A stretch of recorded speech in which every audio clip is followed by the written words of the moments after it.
जय माता की मित्रों। हम लोग चित्रा नक्षत्र की बात कर रहे हैं और आज चित्रा नक्षत्र का अंतिम पाठ राहु केतु के विषय में बातें करते हैं।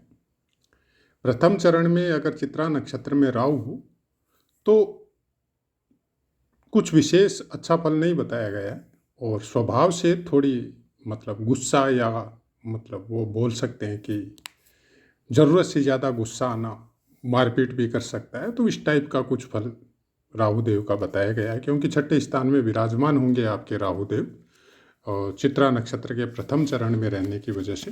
तो छठे स्थान में वैसे भी कुछ अलग लेवल में आ जाता है, खासकर पापी ग्रह अगर बैठते हैं तो। हालांकि अच्छा बताया जाता है, लेकिन वो बाकी चीज़ें ओवरऑल कुंडली की देखनी पड़ेगी, तब जाके कुछ समझ में आएगा। ऐसे नॉर्मल इंडिकेशन हम लोगों को ये मिलता है कि थोड़ा गुस्सेल होता है आदमी। दूसरे चरण में धन की दृष्टि से सुखी संपन्न होता है, साहस की मात्रा बहुत ज़्यादा होती है, लेकिन कुछ अपने आदतों पे या चरित्र पे कुछ कंट्रोल रखना पड़ेगा, नहीं तो वो चीज़ें थोड़ी तकलीफ भी दे सकती है। तीसरे चरण में पारिवारिक जीवन सुखी रहता है, जातक को पत्नी हो, बच्चे हो, परिवार हो, अच्छा संतोष मिलता है उससे। चतुर्थ चरण ये पारिवारिक जीवन के लिए थोड़ा अशुभ होता है, खासकर अपने ऊपर थोड़ा कंट्रोल रखना पड़ता है चरित्र के मामले में। अब बात करते हैं केतुदेव की। तो केतुदेव प्रथम चरण में स्वास्थ्य के लिए थोड़ा हानिकारक हो सकता है। दूसरे चरण में नॉर्मल फल होता है, मध्यम गति का, न ज़्यादा खराब न ज़्यादा अच्छा। तीसरे चरण में कुछ सब चीज़ों को होते हुए भी आदमी मन से अपने आप को अभावग्रस्त समझता है, सब कुछ है लेकिन मन शांत नहीं रहता है। चतुर्थ चरण में धनी होता है, गुणी होता है, लेकिन यहाँ पे साथ में ये भी बताया गया है कि आदमी को अपनी शादी खासकर 35 साल बाद में करनी चाहिए। तो ये थे राहु और केतु के चित्रा नक्षत्र में रहने से जो नॉर्मल फलों का इंडिकेशन होता है उसके बारे में। प्रायकर सब वीडियो में बोलते हैं कि जो भी पाठ आपको दिए जा रहे हैं, कहीं पे अच्छे आते हैं और कहीं पे कुछ गलत लिखा हुआ रहता है। तो उसको देख के या उसको सुन के कुछ ऐसा नहीं होना चाहिए, क्योंकि जो अच्छे लिखे हुए हैं या कोई अच्छा बता रहा है या कोई अच्छा लिखा हुआ है, क्योंकि फर्स्ट पार्ट हम पुस्तकों में जो लिखा है वही बताते हैं आपको, और उसमें भी बहुत कुछ हम जो आजकल के समय में जो बताया जाता है योग या कोई भी दुर्योग की वजह से जो डर का वातावरण या मन में थोड़ी कुंठा उत्पन्न होती है सुन के, वैसे शब्दों में हम थोड़ा कंट्रोल करते हैं, नहीं बताते हैं उस तरह से, क्योंकि हमारा ये मानना है कि अभ्यास में जब आप जाते हैं तो ऐसा कुछ नहीं होता है। एक राहु या केतु या गुरु या शुक्र या शनि, कोई भी ग्रह किसी एक नक्षत्र के किसी चरण में बैठे हैं, उससे कुंडली का फलादेश नहीं होता है। वो एक इंडिकेटर है कि वैसा कुछ हो सकता है। अब वैसा कुछ हो सकता है तो वो कैसे होगा? वो पूर्ण संपूर्ण कुंडली आपकी देखनी पड़ेगी, उसके ऊपर बाकी ग्रहों का इफेक्ट देखना पड़ेगा। खासकर नक्षत्रों के विषय में जब हम लोग कुंडली का फलादेश करें या समझ में आए, क्योंकि बहुत से ऐसे विद्वान भी है वो पूरी तरह नक्षत्रों पे ही डिपेंड होकर आपकी कुंडली का फलादेश करते हैं और बहुत अच्छा रिजल्ट निकलता है उनका। तो उसमें चंद्रमा की एक विशेष महत्व है। चंद्रमा को आपको पूरी तरह से अध्ययन करना पड़ेगा, क्योंकि सब कुछ फल नक्षत्रों का बाकी ग्रहों का इंडिकेटर रहता है, लेकिन उन फलों को प्राप्त करवाने में चंद्रमा विशेष योगदान देता है।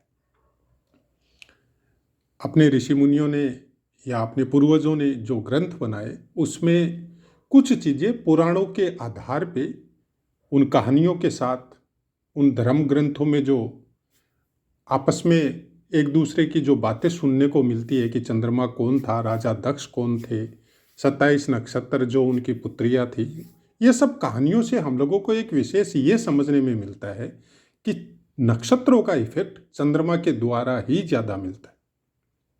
और चंद्र कुंडली जो है वो पूरी तरह नक्षत्रों पर डिपेंड है। आप डेली की तिथि का चेंज होना नक्षत्रों पे डिपेंड है। आपके अंश जो आते हैं राशियों में, जो डिवाइड किया गया है 30-30 अंश, वो भी पूरी तरह नक्षत्रों के ऊपर आते हैं, क्योंकि एक नक्षत्र 13.20 डिग्री का होता है। तो 9 नक्षत्र का 9 चरण मिलाने के बाद में एक राशि बनती है, 30 डिग्री पूरा होता है। और उसी के अनुसार आपकी दशा महादशा का भी आकलन होता है कि आप कौन सी दशा में या महादशा में पैदा हुए हैं और किस हिसाब से आपका कितना बीत चुका है वो महादशा, कितनी बाकी है, और उसके बाद में वो जो तारतम्य जो बनाया हुआ है दशा महादशा का, उसके अनुसार आपको अपने जीवन काल में भोगनी। तो नक्षत्रों को अवॉइड करना और केवल भावों पे या ग्रहों पे डिपेंड होना यह भी गलत है, और केवल नक्षत्रों पे डिपेंड होना, भावों और ग्रहों को भूल जाना, यह भी गलत है। क्योंकि हर चीज का अपना एक योगदान है। ज्योतिष कोई साधारण कोई 1 पुस्तक 2 पुस्तक या 5 पुस्तक से पढ़ के हम लोग फलादेश कर ले, ऐसा संभव ही नहीं है। ज्योतिष में पुस्तकों से ज्यादा आपका अपना अध्ययन जो इंटरनली आपको क्या बोलता है। कई वीडियो में बताया हमने, जो भी योग है, दुर्योग है, सुयोग है, राजयोग है, इन सब की परिभाषा के लिए आपको अपना अध्ययन तो होना ही पड़ेगा। साथ में आपको अपनी कुछ चीज़ें, चाहे अभ्यास के द्वारा हो, चाहे गुरुओं के पास बैठ के उनके आशीर्वाद स्वरूप जो श्रवण से हम लोगों को ज्ञान मिलता है वो हो, वो सब चीज़ आपके अंदर होनी चाहिए। और ज्योतिष में बहुत सी बातें हैं आजकल वर्तमान समय में। किसी भी एक योग या दुर्योग आपको कोई बता दिया, उससे अपने आप को दुखी नहीं करना चाहिए, क्योंकि ऐसी ऐसी कुंडलियां आपको मिल जाएंगी जो अपने प्रैक्टिकल लाइफ में बहुत सफल है, और जिनके मतलब ग्रह ऐसे हैं कि कुंडली देखते ही वो नॉर्मली आजकल का ज्योतिष विद्वान यही बोलेगा कि ये कुछ नहीं कर सकता जीवन में, और वो आदमी सफल है। तो ये बहुत बड़ा विज्ञान है, बहुत गहन अध्ययन है इसके बारे में। और एक सोशल मीडिया के द्वारा आप किसी को कुंडली भेजें और वो आपको तुरंत उसका फलादेश करके बता दे, वो कभी नहीं मिलेगा। इतना आसान नहीं है ज्योतिष में किसी की कुंडली का फलादेश करना और भविष्य जानना। इतना आसान होता तो फिर हम लोग सब भी कल क्या होगा सब जान सकते थे। फिर मिलता क्यों नहीं है कि हमने फलादेश करके आपको भेज दिया और आप उसको देख रहे हैं तो आपको कुछ मिल नहीं रहा है, या फिर हमने शब्दों का या अपने दिमाग से इस तरह का मतलब चुनाव किया शब्दों के ऊपर, आपको मनोवैज्ञानिक इस तरह से आपको आकर्षित किया कि आप उसको मना भी नहीं कर सकते। कि जैसे हमने आपको बोला आप साहसी तो है, लेकिन आप काम करते करते आपको कोई न कोई अड़ंगा लगा देता है। तो ये तो मानव जीवन का स्वभाव है,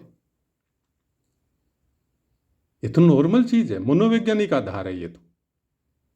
आप खुद सोचिए कि कोई काम कर रहे हैं, वो पूरी तरह उसी काम में थोड़े ही लगे रहेंगे आप। कहीं न कोई आएगा, कोई परिवार का मित्र आएगा, कोई परिवार का बच्चा आएगा, वाइफ आएगी, माँ आएगा, पिता आएगा, कोई आपका मित्र आएगा, कोई बड़ा बुजुर्ग आएगा, कुछ न कुछ टोकेगा, कुछ समझाएगा, कुछ बात भी करेगा। ये तो नॉर्मल सी चीज़ है, हर आदमी के जीवन में रहता है ऐसी बात कि हमने कोई काम शुरू किया और किसी ने आके मेरे को परामर्श कर दिया ये अच्छा नहीं होगा, हम इसको किया हुआ है, ये आगे जाके ऐसी घटना ही आती है, और वहाँ पे हमने छोड़ दिया। तो नॉर्मल चीज़ है, हर आदमी में जीवन में साथ होता है। हम सोचते तो बहुत है, लेकिन वो सोचा हुआ पूरा नहीं होता है। 101% आदमियों में ये होता है, क्योंकि सोच पे तो अंकुश नहीं है। तो भ्रांतियों से बचे। हमारा ज्योतिष का चैनल चलाने का मकसद यही है कि जो भ्रांतियां दे रखी है, जिसके द्वारा हम लोग दुखी हो रहे हैं, उससे बचे। राहु का फल चित्रा नक्षत्र में पहले चरण में थोड़ा खराब बता दिया गया, क्रूर होगा या गुस्सेल होगा। अब वो गुस्सेल होगा और कितना परसेंटेज तक होगा वो संपूर्ण कुंडली बताएगी।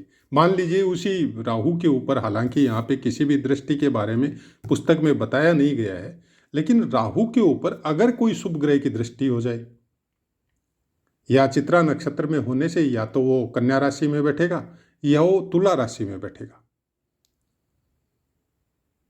और उस राशि का स्वामीपति अच्छे ग्रहों के साथ या पावरफुल अवस्था में बैठा हुआ हो, तो ऑटोमेटिक फिर राहुदेव का फल अच्छा हो जाता है। यह भी पुस्तकों में बताया गया है, तो उसको भी ध्यान में रखना चाहिए। ऐसा नहीं है कि नक्षत्र में यह बता दिया गया तो वो ही होगा, नहीं, उससे अपोजिट भी हो सकता है। गुरुदेव की दृष्टि अमृतमय बोली गई है। अगर उसकी दृष्टि पड़ जाए छठे या सातवें पे, चित्रा नक्षत्र में बैठे हुए राहु पे, तो वो तो आपको कहां से कहां पहुंचा देगा फिर।